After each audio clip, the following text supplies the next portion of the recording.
Hey there, DFS Golf with Tony. Of course, my name is Tony, and we talk about DFS Golf every Monday and let you know who to play. And of course, doesn't get any bigger than this Monday. We have the Masters this week, all right? The Masters. But last week, we absolutely got it done at the Texas Valero Open. One lineup we gave you, one single entry lineup. We had 6 of 6 make the cut last week. We profited last week, and we're here to keep it rolling this week. The Masters. You say, Tony, how are we going to go about it? And I'm going to tell you, we need 6 of 6 this week. We're looking at a course where we've got 85 players. About 15 of them are going to eliminate themselves because they've been around for 20 years and they won a Masters once and they get to continue to play in this event. So all of a sudden now we're down to 65 real golfers. If you're within 10, you're going to make the weekend. And you say, Tony, that doesn't leave a lot of guys getting cut. It shouldn't unless we have a runaway leader. And I think when you look at this week, there's 3 ways to look at it. And I think you got so many shows and you get so many people giving picks these days that you can get too much information. I think one thing that really matters in this event this week, course history. You're going to have a lot of guys that debate the relativity of course history. Remember, this is the only tournament on the PGA Tour where you're not able to get out to the green and pull out your little book and tells you about every single inch of the green. You can't do that at the Masters. They don't allow you to have a book. You got to go out there, you got to read the putt, and you got to figure out the putt. So you do have an advantage if you've played this course at all. Remember, we just had a tournament in November, the Masters, because of the whole COVID situation. They're playing it again 4 or 5 months later. But the weather could be different time of year. They expect the greens to be faster this than it was in November. Here's what I'm going to do. I'm going to go with guys that have played well. I'm going to go for driving distance. I'm going to go with scrambling. Going to go with ARG, and I'm going to put all that in a hat, and I'm going to look at it. I'm not going to go by exactly what the computer spits out this week. I'm going to bring past history into play. And then we just got some guys that are in this contest that are playing good golf, that their salaries are too low, and I'm going to price enforce. But the first golfer I'm going to use this week is not actually in any of those metrics. They have had a great course history at this event. A first in the last event 5 months ago, a second in 2019, a 10th in 2018, missed in 2017 because he fell down a few stairs, and in 2016, a 4th. So 4 top 10s out of the last 5. That's Dustin Johnson.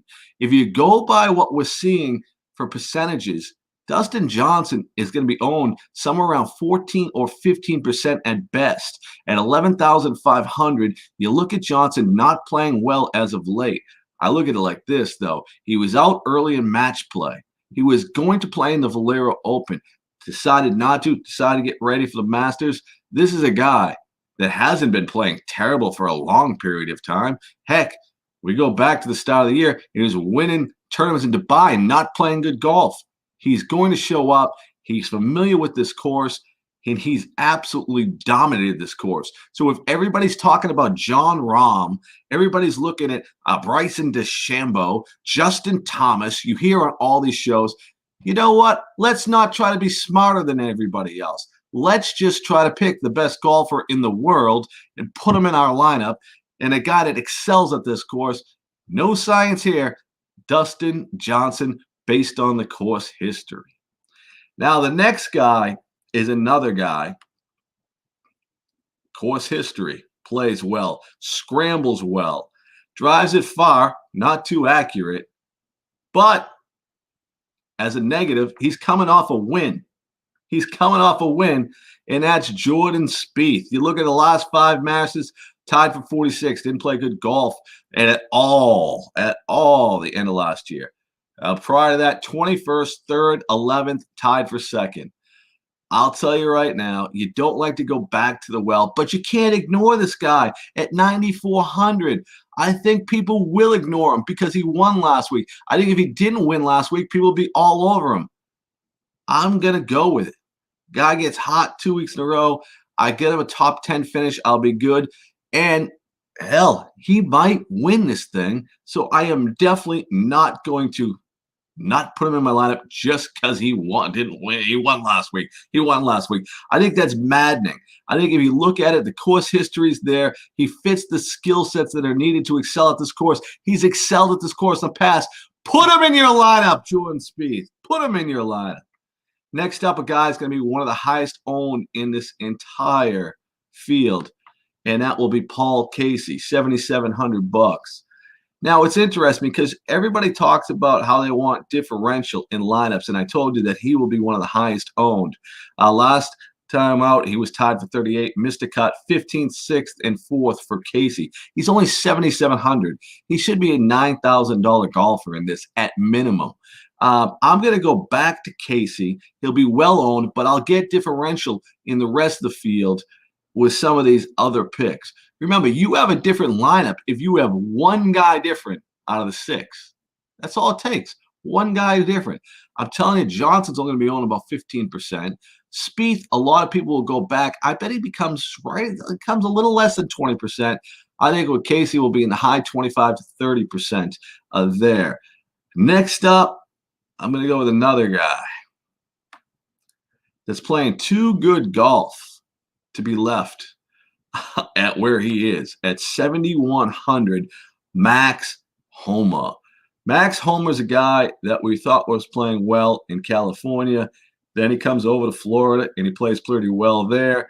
He hasn't had success at the Masters, but he's going to be one of the guys that we're going to jump on. In November, he didn't make the cut, but at 7,100, his play has been consistent all year long. And we're talking about $7,100 for a guy that's right there in the top 10, week in, week out. You got to throw it out there on Max Homa, despite the lack of the course history and almost a little price enforcement. Then another guy, he's hit or miss. And he's a little up and down, but he hits the ball well. He makes shots from everywhere. He's Si Woo Kim at $6,700. 34th in November, 21st, 24th. We get 21st, 24th out of Si Woo Kim, and we're paying $6,400. Jump me in. Jump me absolutely in. Last but not least, another guy that doesn't have a great track record, played in the Masters once, missed the cut, but he's $7,400. You can look at the FedEx Cup points, see this guy right there in the top 10. His consistent performance, he drives the ball deep, he hits the ball absolutely hard all over the place. There's going to be no out of bounds. There's going to be no rough to contend with. You got to go Joaquin Niemann at $7,400. The price is way too low. There you have my Masters picks. You guys can put all your algorithms together, go for driving distance, get your little ARG out, get guys that scramble well, and forego the putting. But at the end of the day, make sure you have the best golfer in golf in your lineup in Dustin Johnson. Then go with a guy that sprays it all over the place because he's $6,700, but he always finds a way to find the hole in Si Woo Kim. Then another guy that's a top 10 golfer on the tour, and all of a sudden we're at $7,400, doesn't have the course history, but can make shots and make plays and drive it with the best of them, Joaquin Niemann. And then guy that's had success here, wins last week, and all of a sudden people are going to jump off because he wins. Jordan Spieth, Go ahead, absolutely get it done, my friends. And this is DFS Golf with Tony. You can catch my show and podcast every week on ilogicmedia.net.com. At Facebook, they got a lot of great golf shows. There'll be golf shows tonight. There'll be other golf shows tomorrow night. You can go and check out all written materials, if you can still read these days. I don't know how many people still read these days at iLogic Media. So go ahead and grab that and get it done. Good luck with the Masters, folks. Sometimes we think it over too much. We come up with crazy statistics. We got golfers in this event that are underpriced. You can throw them in your lineup. We have soft pricing. We have the best golfer in the world who I believe is going to be under-owned in this event. Jump on it. Don't overthink it. Tony Cincotta, DFS Golf with Tony.